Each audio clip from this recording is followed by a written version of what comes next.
After a successful off-season, focus was hypertrophy, bringing up weaknesses, and Rob has not been on the floor deadlifting.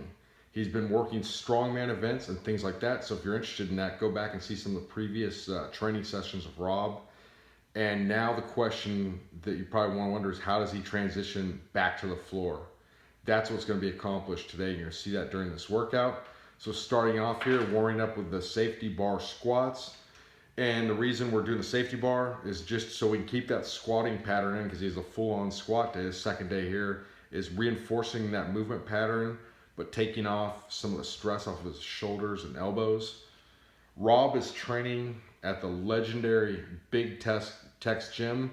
That's in North Austin. It's a great powerlifting gym, and I highly recommend you check it out if you're ever in the area. Robert Gallegos is part owner. That makes it one more reason too. Okay, so anyways, he's going to warm up here with the safety bar squats, 365 for 5 sets of 1 rep.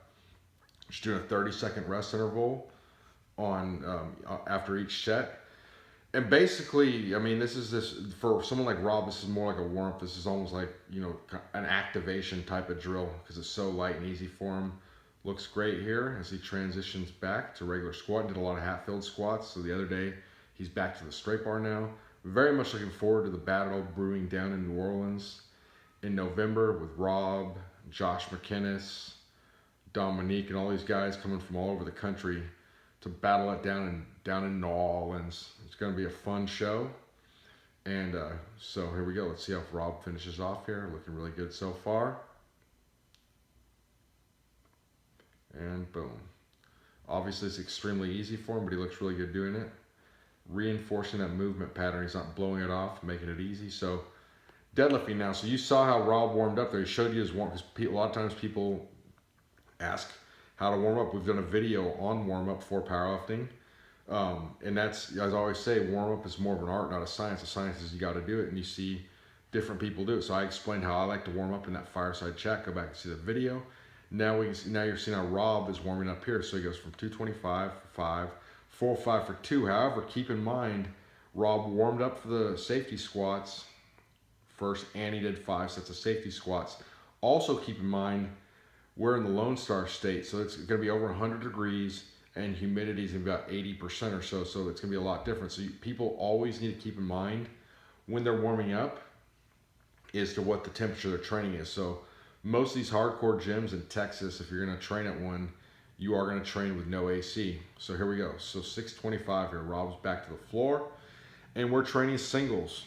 So why in the hell are we doing singles and not just doing some reps, okay? So some of the benefits, this is going to, when you've done a long cycle and you haven't been on the floor much, singles are going to help dial in your technique, okay?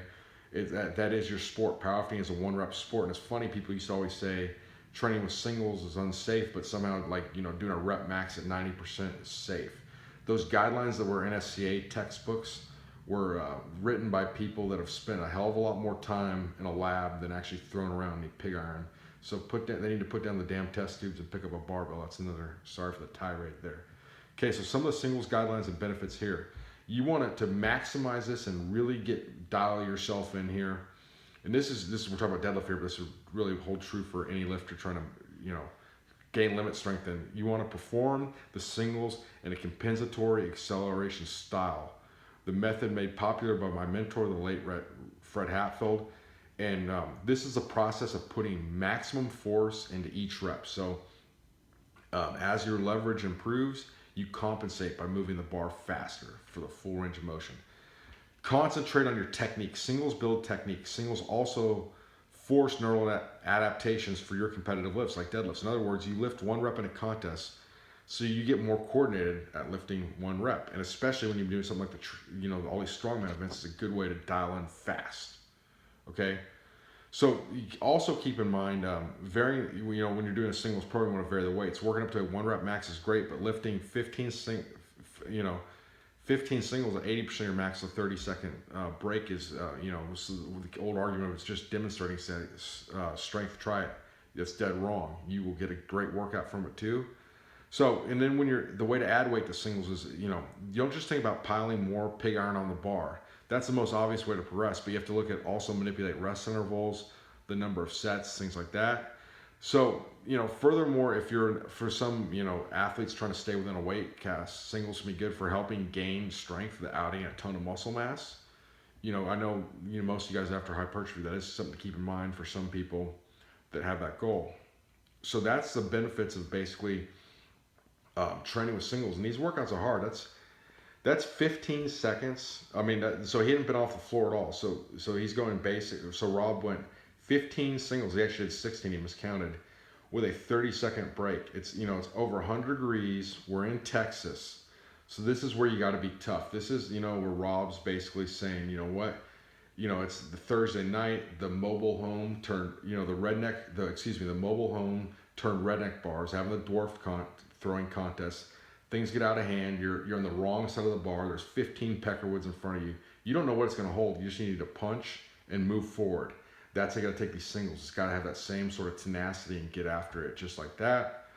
Pull throughs here, and we don't need any funny comments of, yes, this is a funny looking motion, ha ha ha. But this is going to really work Rob's hip extension here, getting good, explosive, powerful thrusts here. Pulling full very, very forcefully. That's what they say, when they say, they don't say the old expression, when you're locking a deadlift, it doesn't say make love to the bar, it says hump the bar. So, that's how it's got to be. Good, forceful hip extension right here. Rob's looking solid as a rock. Boom.